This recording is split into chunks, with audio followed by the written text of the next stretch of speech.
Hey guys, I hope everyone's doing well today. I've got another toolbox tour for you. This time it's going to be my toolboxes that I got out of my cars. We're going to go through everything. I kind of just threw these together, so if there are any tools that you think I should add to these kits, or on the opposite side of that, if you think I don't need them, let me know in the comments. I'd be happy to make some modifications to these. But as you all know, I love tools. So I figured I'd show y'all what I'm working with if I break down on the side of the road. All right, let's get into it.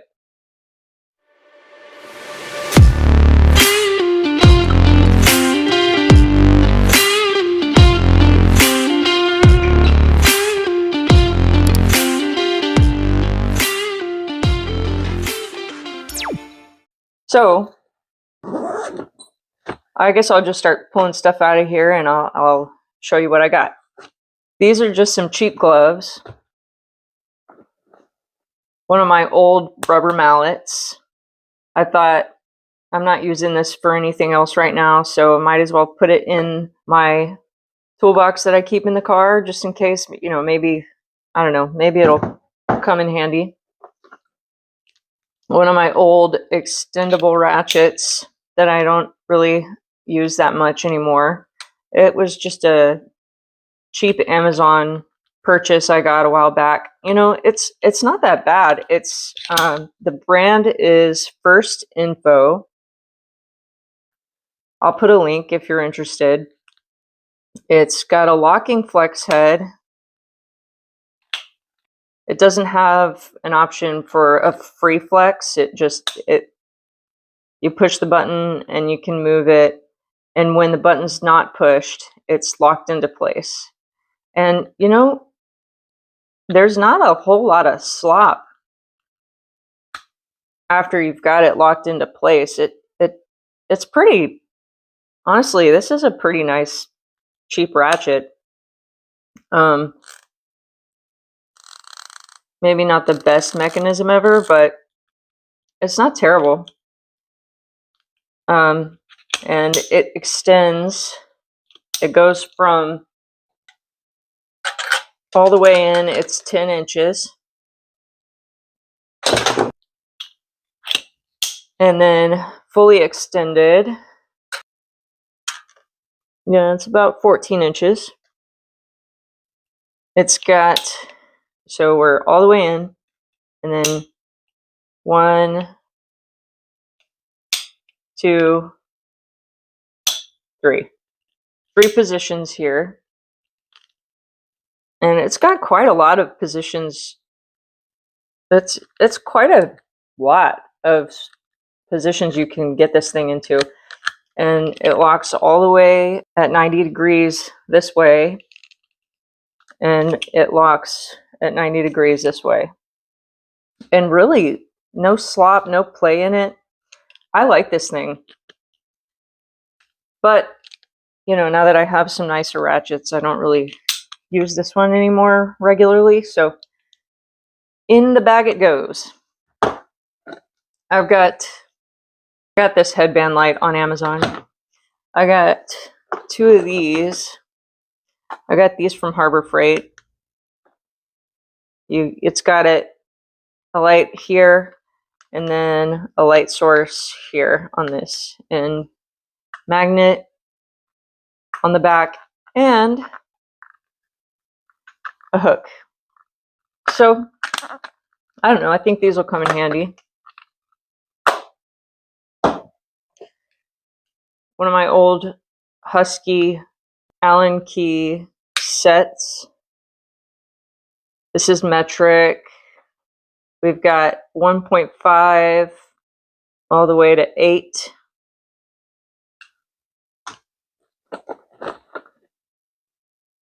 I went ahead and put one of the ratchets that John gave me in here. Cobalt bit set, bunch of different bits. We got some Torx, some square bits, Phillips. I guess the square bits are also referred to as Robertson bits. Is that right? I think that's what what they're called. And then $2 for 6 screwdrivers. Some extra Phillips #2 bits. Somebody gave this to me, so I figured I'd put that in there. One of my old Amazon ratchets. And then this really cheap screwdriver set from Harbor Freight. It's like, can't go wrong there. And then I also got the mini pick set from Harbor Freight in here. Love these. And a bit driver for those cobalt bits. And then there's a 1/4 inch bit here, so I can use 1/4 inch sockets with this. And this is ratcheting. It's a Stanley. This is really old, one of my oldest ratcheting bit drivers. But yep, and that's pretty much it for this bag. I've got a pliers wrench on the way. Another one pretty much just like this. It's the 7-inch. I'm going to add that to this bag, and that'll kind of cover me as far as pretty much any size wrench I would need for a quick fix on the side of the road if I ever needed this and didn't have access to the rest of my tools.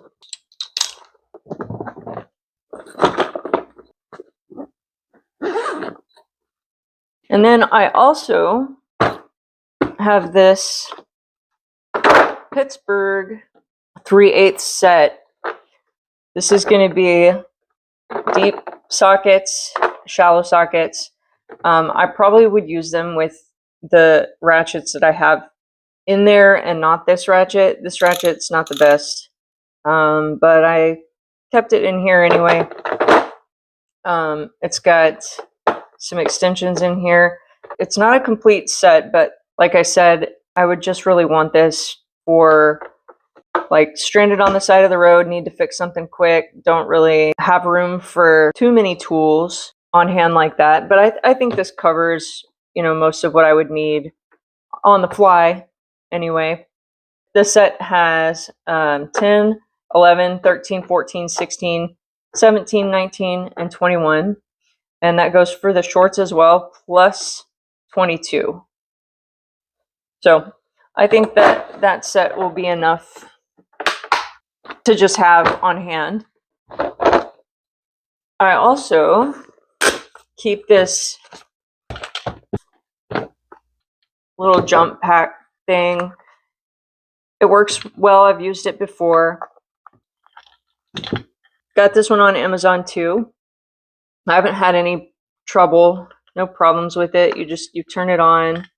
Yeah, you turn it on, and then you hook it up. It tells you if it's attached correctly or if it's reversed. And then you can also charge a phone with it, and it has a little light on here, flashlight too. So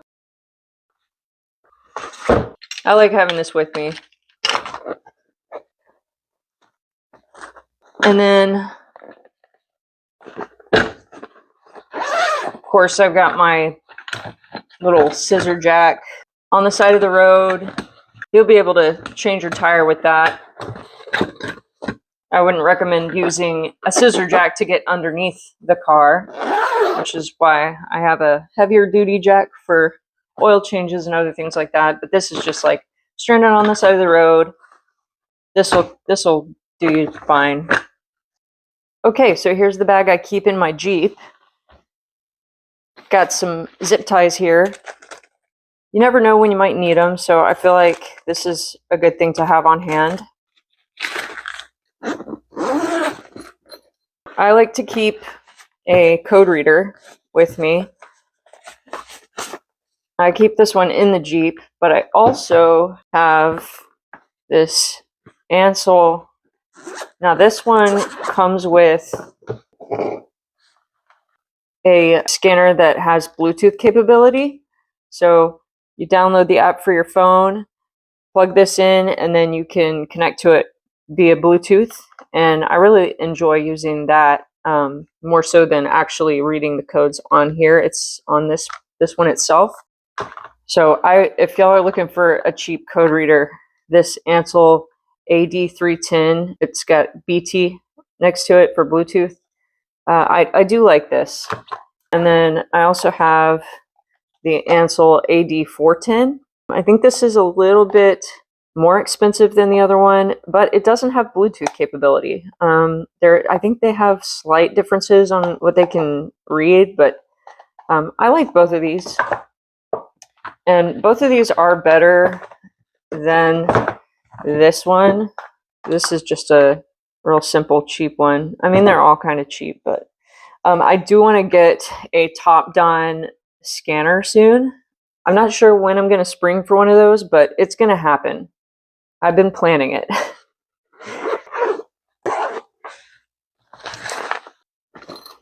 All right. I've got my pliers wrench set here, the 7-inch and the 10-inch set, and they have these soft jaw attachment things that you can take off if you need them or if you don't need them. Like if you're trying to be extra careful with whatever it is you're clamping down onto and you don't want to mar it up, these would come in handy. I like having the option. But I really, I like this brand. I also have the Work Pro version of these, and they're almost identical. Just about. Here, let me take these off. They're pretty close. The button looks a little different, but I mean, almost everything between these two is the same. All right, so the main difference between these are going to be the numbers that they have written on the toolant, so that when you're working with these and you're trying to see what size you need, or if you need a specific size wrench, this will tell you what size you need this to be at, which is kind of nice. It's got metric on this side, SAE on this side, but they don't have that on the Work Pro. It's just completely missing, even though they do have a hole where the numbers show through on this one. And I mean, it looks like they're made in the same factory. Everything looks exactly the same. All the shapes, everything's exactly the same with this tool. Really, the only other difference is the button. The Work Pro button has a little more detail. It's got what looks to be a shield on there, and it is concave, whereas the toolant is convex and it says push on it. But other than that, those are the only real differences. The grip's a little bit different. The toolant has a little bit more texture to it, and it's a little bit bigger, so you get more grip in your palm, whereas the Work Pro is much smoother. And now that could just be a preference thing. If it gets oily, I feel like this would be more slippery, and there's not as much grip, just barely, just by a little. I mean, really just a tiny bit difference. But like this grip, it's more like, if you look at the Knipex, it reminds me more of the Knipex texture. They both have kind of that similar texture on there. Also, the button kind of looks a little bit similar to the toolant.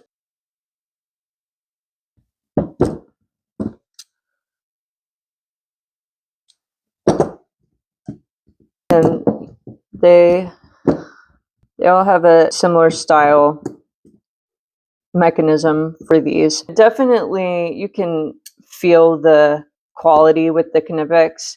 There's a lot more resistance with when I push in the Knipex button than with either one of these. These buttons push in pretty easily. I would be able to compare much better if I had a Knipex pliers wrench, but I don't. This is the closest thing to a Knipex pliers wrench that I have, but I mean, similar mechanism.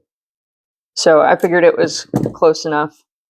But yeah, that's really the main difference. Oh, also the Work Pro does not come with the soft jaw attachments, and the Toolant does. Also, the Toolant comes with the carrying case for it, and the Work Pro does not. Other than that, they're pretty much the same. So really, it would come down to a preference thing, because I'm pretty sure they're pretty close to the same price. I do like having these. It really covers a lot of options as far as wrench sizes and what you may need. I also have some tongue and groove pliers. These were just an old set that used to belong to my father-in-law. I don't know. I felt like throwing them in there. Maybe they'll come in handy. Another set of some cheap gloves. You never know what you're going to get into. I got these old ratchets that I don't use anymore. These were probably the first ratchets I ever had. My grandpa gave these to me. They came in a kit from like a grocery store or something. Really, really cheap ratchets, and I couldn't bring myself to tossing them out. They still work. So I just added them to this kit, and I've got a 1/4 inch and I've got a 3/8 inch. So, you know, why not? I've got some screwdrivers, Phillips and flatheads, different lengths, a bit driver. It's not ratcheting, but I have a bit set here. Now this one is ratcheting. This is just performance tool.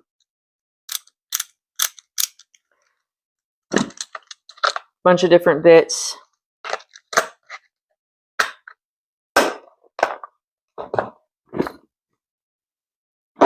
My extra drill. I don't know why I would need that in there. I threw it in there. I might be taking that out because I don't really know. I don't know. What do y'all think? Should I leave it in or take it out? I got my sockets. I got this case at Harbor Freight. It's not really meant to hold sockets, I guess, but it works. So I just got a bunch of different sizes, 3/8 and 1/4 inch sockets here. And then I also have my wheel lock in there. Helps keep that organized.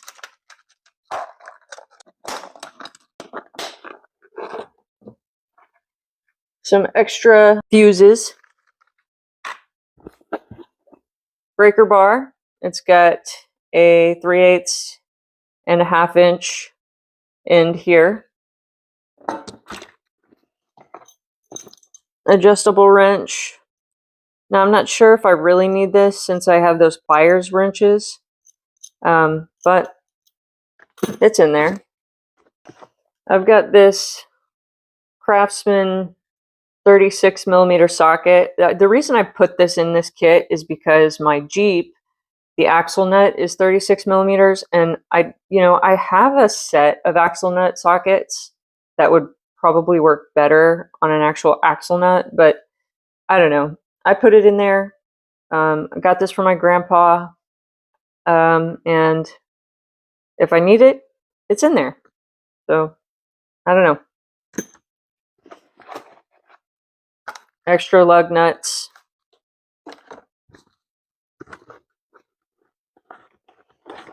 a set of dikes,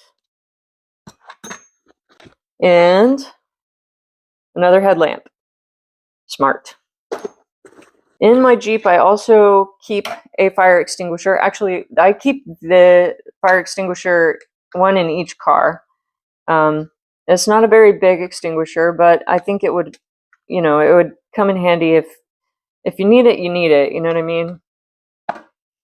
And I keep this tire inflator. I definitely have had to use this a couple of times, so I've been happy to have it for sure. And then the same kit that I have in my Civic for changing the tires, the scissor jack and everything, I have that same one in my Jeep as well. I also have some extra sockets. These are bigger. I think these came with one of my cheap impact wrenches, so I figured I'd throw these in here too. It's like 21 millimeter down to 17. So if I ever needed those, I got those too. Set of regular slip joint pliers. You always got to have a good set of pliers. These are pretty cheap, but they'll do. And I also have this little flexible extension for bits. I could stick it in the end of my bit driver, and now I have a flexible extension.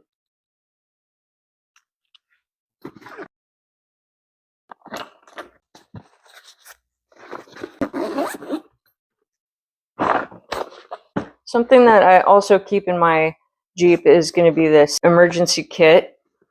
You can pick these up just about anywhere. I've seen them in grocery stores, I've seen them in Walmart, all over the place.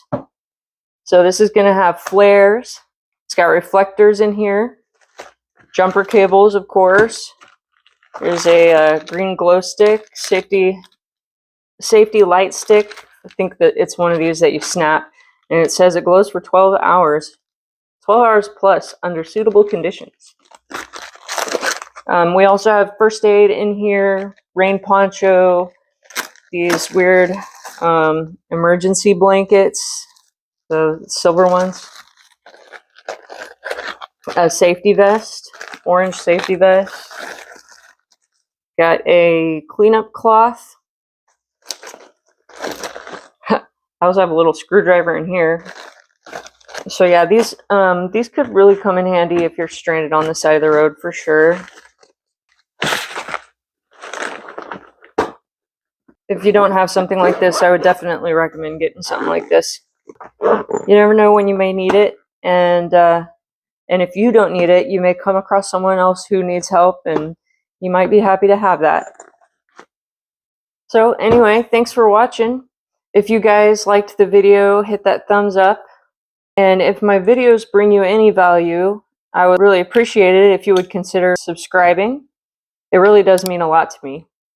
But yeah, I really enjoy interacting with you guys in the comments. So if there's anything in particular about these kits that you think I could improve upon, let me know. I am always down to add more tools to my collection. As always, I will leave links for these tools in the description below if there's anything that you want to take a look at. If you are looking at these pliers, wrenches, I would recommend the Toolent over the Work Pro. But, I mean, honestly, either one is good. It's mainly just about the little numbers in there. But as far as the functionality of them, they seem to be pretty much the same. But yeah, I guess that's it for now. I will be working on some new videos for you guys soon, so stay tuned for that. And I will see you next time. Stay happy, healthy, and wealthy.